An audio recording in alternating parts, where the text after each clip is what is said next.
Bismillahirrahmanirrahim. Assalamualaikum warahmatullahi wabarakatuh. Selamat malam teman-teman. Saya Dwiniati, dosen yang akan mengajar mata kuliah Manajemen Perusahaan Negara untuk semester ini ya. Oh ya, saya mohon maaf sebelumnya untuk pertemuan minggu kemarin kita pending dan saya belum tentukan lagi jadwal penggantinya. Tapi kita coba malam ini untuk kita bahas dua kajian saja dari minggu kemarin sama untuk minggu ini ya. Kita santai aja ya teman-teman ya. Kita coba diskusi untuk kita sama-sama belajar tentang manajemen perusahaan negara. Oke, di pendahuluan sebelumnya mungkin kita bicara tentang manajemen perusahaan negara. Sebelum masuk ke situ, kita harus bisa mendefinisikan dan membedakan administrasi negara sendiri dan administrasi perusahaan negara. Karena itu dua konsep yang berbeda. Di sini saya udah buat tulisan beberapa definisi administrasi negara menurut para ahli. Ini hanya sebagian kecil saja sih mungkin, tapi nanti bisa teman-teman cari lebih dalam lagi bahwa banyak sekali definisi tentang administrasi negara dan administrasi perusahaan negara. Karena bisa dibaca dari PS Undang Siagian, ada juga dari Fipner dan Prestus, dan Dimok and Demok. Pada intinya, administrasi negara itu lebih ke mengurusi kegiatan negara dalam hal melaksanakan kebijakan-kebijakan yang biasanya dilakukan oleh badan-badan perwakilan politik yang telah ditunjuk sebagai koordinasi usaha-usaha atau perorangan dan kelompok untuk melaksanakan kebijaksanaan pemerintah. Sedangkan kalau administrasi perusahaan negara itu lebih mengurusi kegiatan perusahaan. Kegiatan perusahaan itu kan banyak sekali. Di antaranya ada mengurusi masalah sumber daya manusia, mengurusi laba, keuntungan, dan lain-lain. Itu nanti kita bicarakan lebih lanjut. Oke, kemudian ada definisi administrasi perusahaan negara menurut Fritz Morsten dan Marx. Itu dalam bukunya Administrasi Perusahaan Negara juga mengatakan bahwa administrasi perusahaan negara itu tumbuh sebagai perluasan fungsi pemerintah yang diwadahkan ke dalam satu bentuk organisasi administrasi yang bersifat khusus yang selanjutnya disebut perusahaan negara. Nah, kalau menurut Praksi dan Fernandes bahwa organisasi keseluruhan yang dimiliki oleh negara ini harus terlibat dalam kegiatan ekonomi, industri, pertanian, perdagangan, dan jasa. Dan lebih dalam lagi terlibat dalam investasi dan pengembangan investasi untuk melakukan penjualan barang dan jasa. Jadi sama ya, perusahaan negara pun sama menjual barang dan jasa juga seperti private sector. Oke, sebenarnya tujuan dari administrasi negara dan administrasi perusahaan negara tujuannya sama-sama untuk memuaskan konsumen. Dalam hal ini adalah masyarakat luas. Dan tapi kalau administrasi perusahaan negara itu tidak hanya melalui pemerataan, tapi juga untuk memperoleh laba yang seimbang. Jadi kalau administrasi negara itu dia menekankan pada bagaimana konsumen bisa puas dan merata. Sedangkan kalau administrasi perusahaan negara tidak hanya mencapai pemerataan, tapi juga dia harus memperoleh laba. Karena nanti kalau kita bahas ke depannya, administrasi perusahaan negara itu harus memiliki laba, mencari laba, karena akan digunakan untuk pembiayaan negara, khususnya untuk membayar hutang-hutang negara. Oke. Di sini ada perbedaan antara administrasi negara dengan administrasi perusahaan negara. Kita bisa lihat di bukunya Dr. Akadun, administrasi perusahaan negara itu banyak sekali ya cara-cara membedakan antara administrasi negara dan administrasi perusahaan negara. Di antaranya melalui motif, melalui kriteria bertindak, public interest, dan struktur audit dan staffing. Juga dari kriterianya. Nah, tapi saya di sini cuma nulis berdasarkan motifnya aja perbedaan antara administrasi negara dan administrasi perusahaan negara. Selanjutnya mungkin yang lain kita bisa baca dan kita cari lagi apa saja menjadi perbedaannya. Oke, dari perbedaan motifnya kita lihat ada 4 ya, secara keadilan, persamaan, cakupan maksimum, dan merujuk pada batas pengeluaran yang ditentukan sebelumnya. Ya, mungkin teman-teman bisa baca di sini sendiri. Nanti kalau ada yang mau ditanyakan atau ada yang kurang mengerti, mungkin bisa kita bahas ya di grup. Oke, selanjutnya kita bicara tentang sejarah administrasi perusahaan negara. Jadi administrasi perusahaan negara itu muncul dari zaman kolonial Belanda. Sudah ada, namun pada saat itu banyak sekali perusahaan-perusahaan yang dikelola oleh pemerintah Belanda dan memonopoli pengelolaannya, seperti opium, pos, industri telegraf dan telepon. Kemudian setelah pasca kemerdekaan, yaitu pada akhir konferensi meja bundar, pemerintah Indonesia memiliki kepemilikan besar atau lengkap atas utilitas publik seperti transportasi, perbankan, komunikasi, dan lain sebagainya. Nah, selama Orde Baru, perusahaan-perusahaan ini dinasionalisasikan dan menjadi milik negara. Dan sampai saat ini, bank terbesar itu memang milik pemerintah ya, dan juga telekomunikasi juga masih dimiliki oleh pemerintah. Selain dari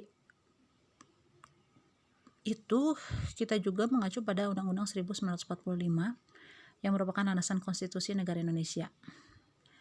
Nah, setelah ada khususnya pada pasal 33 Undang-Undang 45 yang menyatakan bahwa kesejahteraan sosial menjadi salah satu pilar semangat berikut tujuan berdirinya negara Republik Indonesia. Seperti kita tahu, isi dari pasal 33 1945 itu diantaranya membahas tentang perekonomian yang menyangkut hajat hidup orang banyak ya. Satu, yang pertama itu perekonomian susun sebagai usaha bersama berdasar atas asas kekeluargaan. Nah, yang kedua, ayat keduanya itu cabang-cabang produksi yang penting bagi negara yang menguasai hajat hidup orang banyak dikuasai oleh negara. Jadi cabang-cabang atau usaha-usaha yang menguasai hajat hidup orang banyak itu memang harus dikuasai oleh negara. Seperti bumi, air, dan kekayaan alam yang terkandung di dalamnya dikuasai oleh negara. Itu ada di pasal 3 ya. Ada di ayat 3. Nah, salah satu perwujudan dari pasal tersebutlah maka negara melalui satuan atau unit usahanya melakukan kegiatan usaha yang menghasilkan barang atau jasa serta mengelola sumber-sumber alam untuk memenuhi kebutuhan masyarakat luas. Dengan demikian, karena menyangkut kepentingan masyarakat luas, perusahaan negara mempunyai peran yang sangat penting untuk menentukan dalam menunjang pelaksanaan pembangunan nasional khususnya di bidang perekonomian. Oke, itu sedikit pembahasan tentang sejarah berdirinya administrasi perusahaan negara. Kenapa harus muncul administrasi perusahaan negara ya?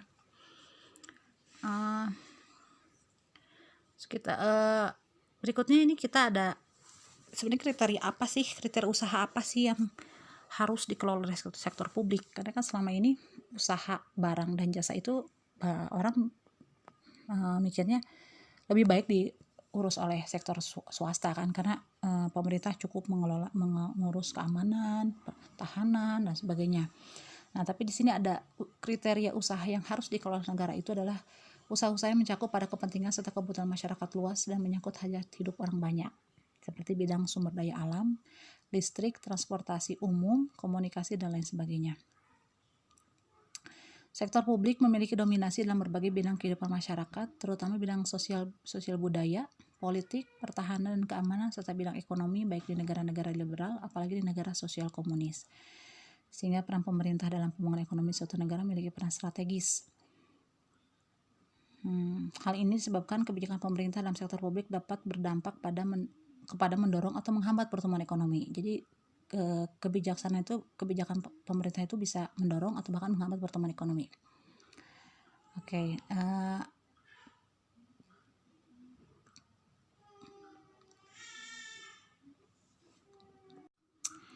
kebijakan pemerintah juga diharapkan bisa mendorong investor untuk bisa melakukan investasi di negara kita, atau mungkin investor asing maupun investor dalam negeri, demi mendorong perkembangan perekonomian negara. Nah, itulah gunanya, itulah peran pemerintah dan usaha yang dikelola negara. Usaha yang dikelola negara, kenapa harus dikelola negara? Nah, di sini juga ada pentingnya sektor publik. Pentingnya sektor publik ini ada jadi hubungannya kenapa sektor publik ini sangat penting dalam kehidupan perekonomian negara, dan kenapa kita tidak menyerahkan aja pada sektor private atau sektor swasta yang mengelola perekonomian. Nah, di sini ada ya, kenapa harus kita mengutamakan sektor publik.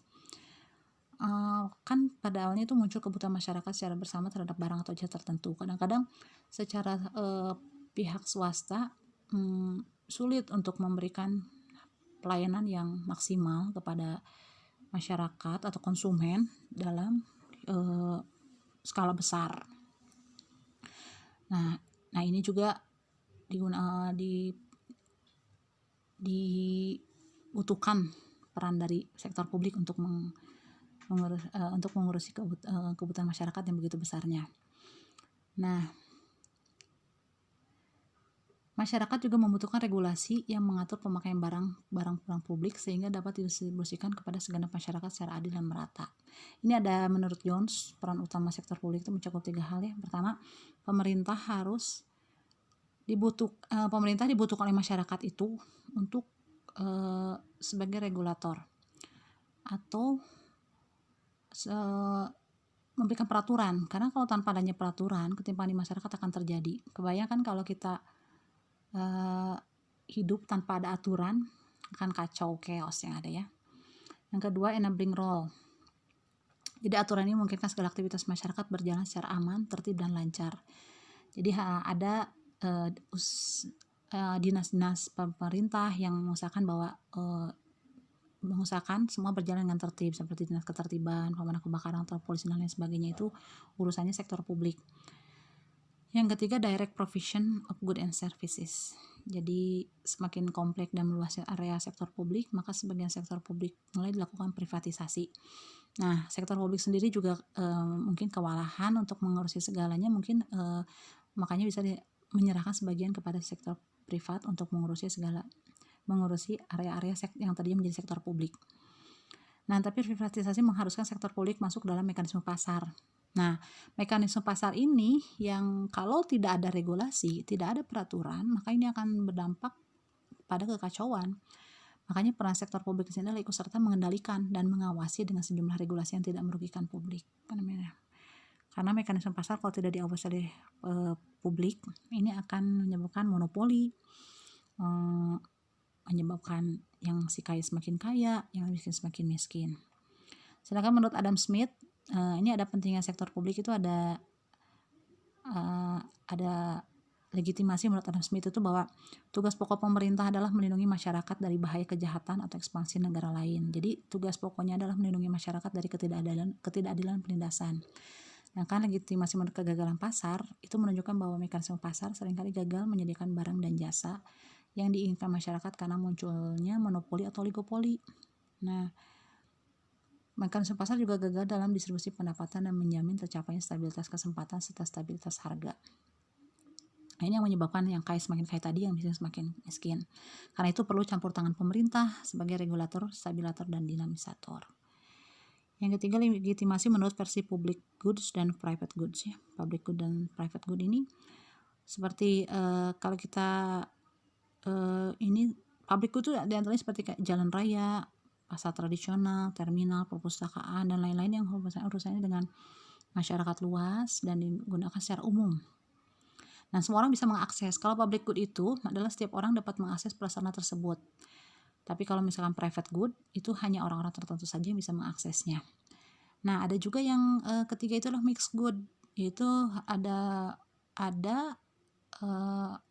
sektor yang memang dia bisa dihasilkan oleh public sektor dan juga private sektor. Nah, namun dalam realitas kehidupan masyarakat pada dasarnya mengkonsumsi public good dan private good serta mixed good ini. Tapi ini kita harus bahas lagi lebih dalam sebenarnya tentang public good, private good, dan mixed good ini. Cuma di sini saya terangin sedikit aja tentang public goods memiliki dua karakteristik, yaitu joint consumption atau non-rivalry atau non-excludability, di mana barang dan jasa yang dikonsumsi secara bersama yang dalam pemakaiannya tidak ada persaingan. Jadi semua orang bisa menggunakan, yaitu seperti tadi jalan raya, terminal, apalagi prasarana umum dan lainnya. Dan dia tidak perlu susah payah untuk mendapatkannya. Nah, terus juga tidak ada larangan untuk orang untuk menggunakan barang tersebut. Jadi orang tidak perlu mengeluarkan pengorbanan, dalam artian tidak perlu mengeluarkan biaya atau retribusi untuk menggunakan barang tersebut. Sedangkan kalau private good itu didefinisikan terbalik, jadi dia rivalry dan excludability. Justru kalau private good itu penggunaan barang dan jasa private ini memerlukan pengorbanan dan hanya kalangan masyarakat tertentu yang dapat menikmatinya bagi mereka yang membayar barang dan jasa tersebut. Kalau mixed good itu didefinisikan sebagai barang dan jasa campuran yang berada pada tingkatan antara barang dan jasa yang hanya dapat dikonsumsi oleh kalangan terbatas sampai pada tingkatan boleh dikonsumsi oleh semua orang. Nah, dari ketiga kategori di atas, maka sebenarnya public goods ini hanya dimungkinkan diproduksi atau diadakan oleh sektor publik, sedangkan private good maupun mixed good bisa diadakan oleh sektor publik maupun sektor private.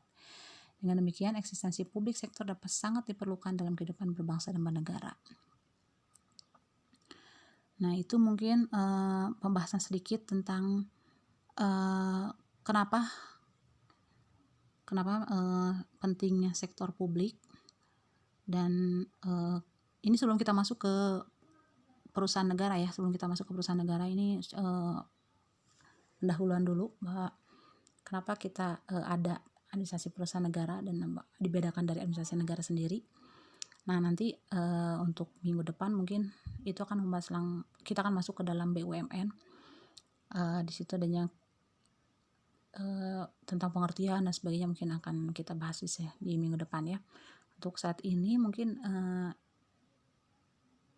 ini yang bisa saya sampaikan. Selanjutnya kita bahas, atau mungkin kita ada yang mau bertanya bisa kita share di grup, atau mungkin mau japri silahkan. Untuk sebelumnya saya mohon maaf ya teman-teman, karena mungkin kalau untuk Zoom meeting saya nggak bisa ya, karena ini saya lagi masih ngelonin bayi ya kalau jam segini, jadi mungkin kita bisa maksimalkan dengan WA grup. Mungkin nanti kalau tugas-tugas bisa kita gunakan Google Classroom atau mungkin pakai Google Form dan sebagainya ya. Oke, silahkan dibaca dulu mungkin ini sedikit artikel ini, nanti kita bahas di grup ya. Oke, terima kasih. Wassalamualaikum warahmatullahi wabarakatuh.